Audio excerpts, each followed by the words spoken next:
Well, good morning. Welcome to our daily devotional for Saturday, May 16th. As we begin, just want to invite you to take a moment to pause and ponder on what you're grateful for today. Let's do that together.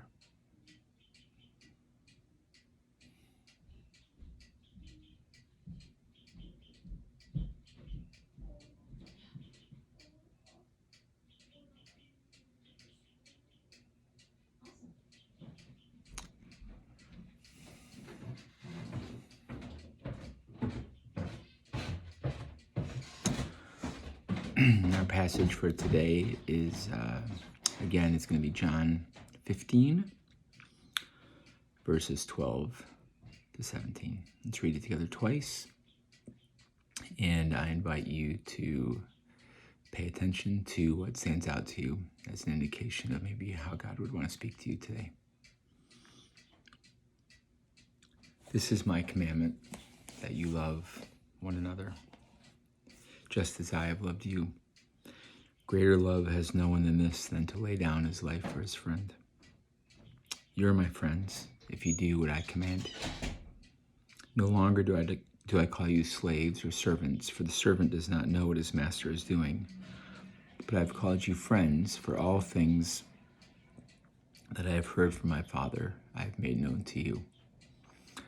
You did not choose me, but I chose you, and appointed you that you should go and bear fruit that will last. That whatever you ask of the Father in my name, he may give to you. This is my command, that you love one another. Let's read it one more time. This is my commandment, that you love one another, just as I have loved you. Greater love has no one than this, than one lay down his life for his friends. You are my friends if I do what I command you. No longer do I call you servants, for the servant does not know what his master is doing, but I have called you friends. For all the things that I've heard from my Father, I have made known to you. You did not choose me, but I chose you and appointed you that you should go and bear fruit that will last. That whatever you may ask of the Father in my name, he may give to you. This is my command, that you love one another. Let's pause and let's take a moment to notice what stands out to us.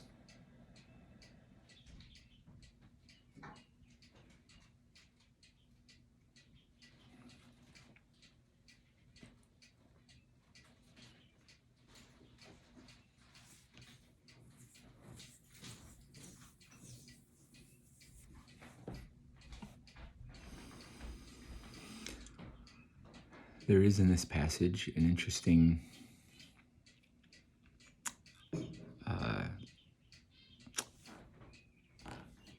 observation Jesus is making that might, for some of us we might sit with it sort of awkwardly, or we might sort of wonder how you reflect on it. And it's that Jesus is saying that we demonstrate our friendship to him by doing what he commands, by doing what he says. Just as before we reflect on that further, how does that sit with you?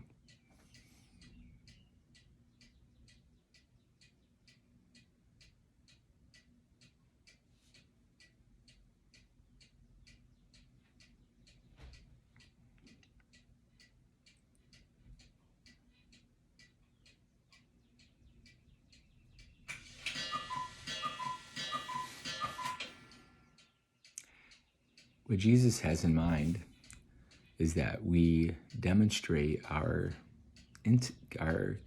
connection to him, our relationship to him, our commitment to him, our sense of, yes, Jesus, we trust you, by walking in his ways, by actually living out and practicing the wisdom and guidance and things that he is saying. It's easy to say that we just love someone as like a feeling or an emotion, especially when things are going well. But after 2 months of sheltering in place and things are hard, are we still walking in the way of Jesus? Or when things are really great and we maybe don't feel the need for Jesus or for God the same way, do we walk in his ways then? Do we practice what he says? Jesus is saying that that's the kind of relationship, the quality of relationship that he's looking for, not just ones of sort of verbal assent, but ones where we demonstrate that commitment, that love in practice. Can you think of a relationship in your life where, or maybe what relationships in your life do you see that same kind of pattern at work?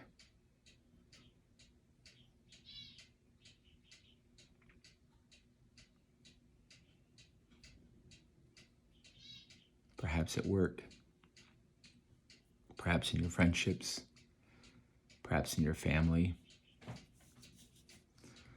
Or it's one thing in our marriages, it's one thing to say we love somebody, yet that love is most powerfully demonstrated when we sort of walk it out in practice, right? How does that work in your friendship with Jesus, your relationship with Jesus?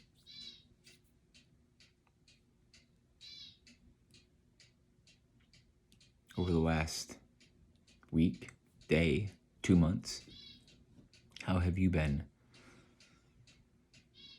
practicing the wisdom, the commands of Jesus, demonstrating your love for him in what you do, by what you do?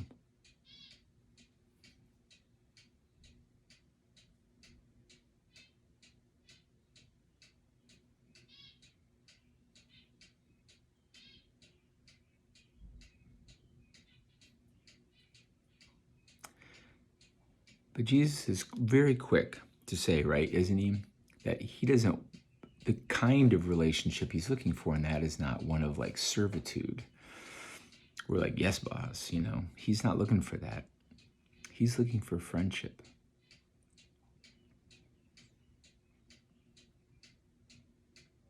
I don't call you servants, he says. I call you friends. What characterizes your good friendships? How do you know your friends are your friends?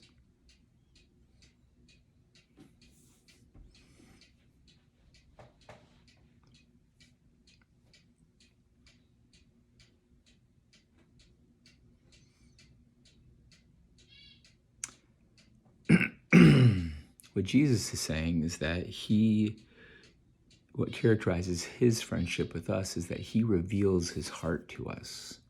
In his heart, the heart that he's revealing is what sort of he knows and is revealed to him from the Father. So he's teaching, he's gifting us with wisdom, with intimacy, with insight. Jesus is revealing his heart to us. And that characterizes his friendship with us. And not only that, but the text is clear that he wants us to thrive. He wants it that we would live lives that are fruit-bearing, where what we ask of from God is granted to us, where we're seeing abundance in our lives. Jesus' friendship is one of intimacy, where he's revealing his heart towards us and where he wants our well-being to thrive. How do you feel about that? How does that sit with you?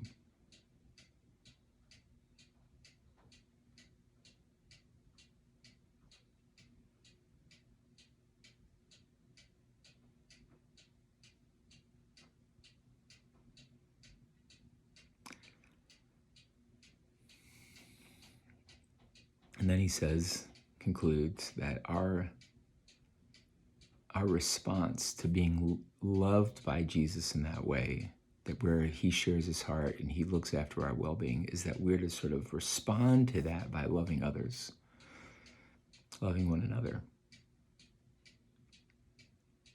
Does that pattern of the thought change the way that you think about what Jesus is saying in terms of like, this, be my friends if you obey my commands? How does it impact that?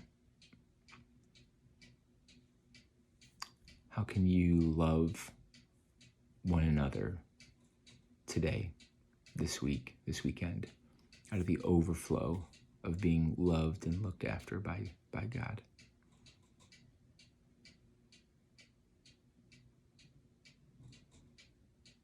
Think about that as we read the passage one more time. This is my commandment, that you love one another, just as I have loved you. Greater love has no one than this, than to lay down their life for their friends. You are my friends, if you do what I command. No longer do I call you slaves or servants, for the servant does not know what his master is doing. But I've called you friends, for all the things that I have heard from the Father, that the Father has revealed to me, I've made known to you.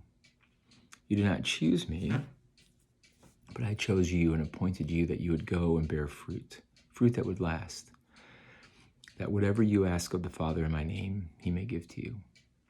And this is my command, that you love one another. Jesus, good and kindly light, we pray that you would reveal to us yourself today by your Spirit. Help us to recognize you in the ins and outs and ups and downs of our everyday. We pray.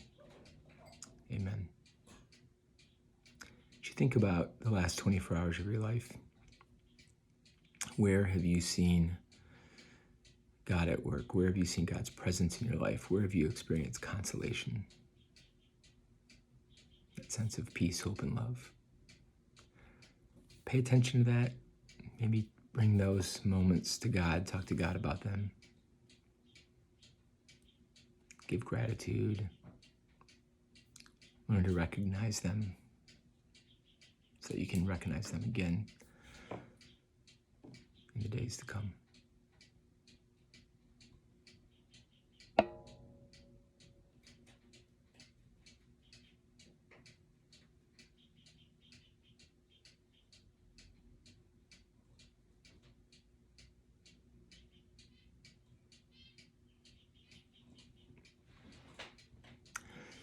By the same token, as you review your day for the last 24 hours, where did you experience a sense of desolation?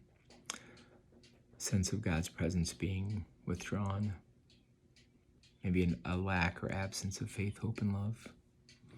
Again, pay attention to those moments as they bubble to the surface. Bring them to God.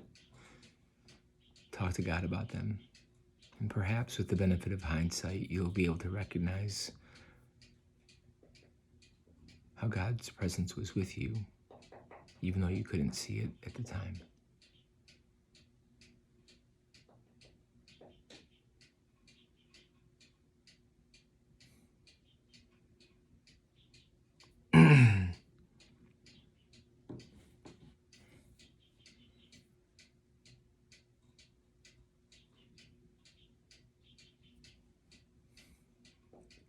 In light of what you've discovered, what's Jesus' invitation to you today? How can you respond in light of what you're learning?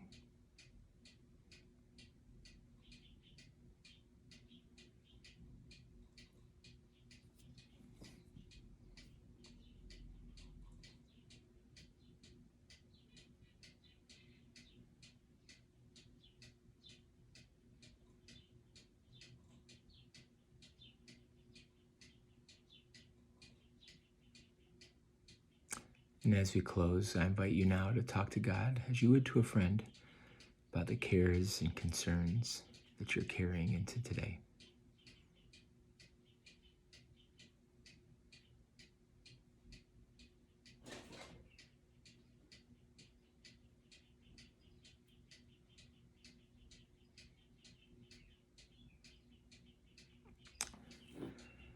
Be at peace, friend.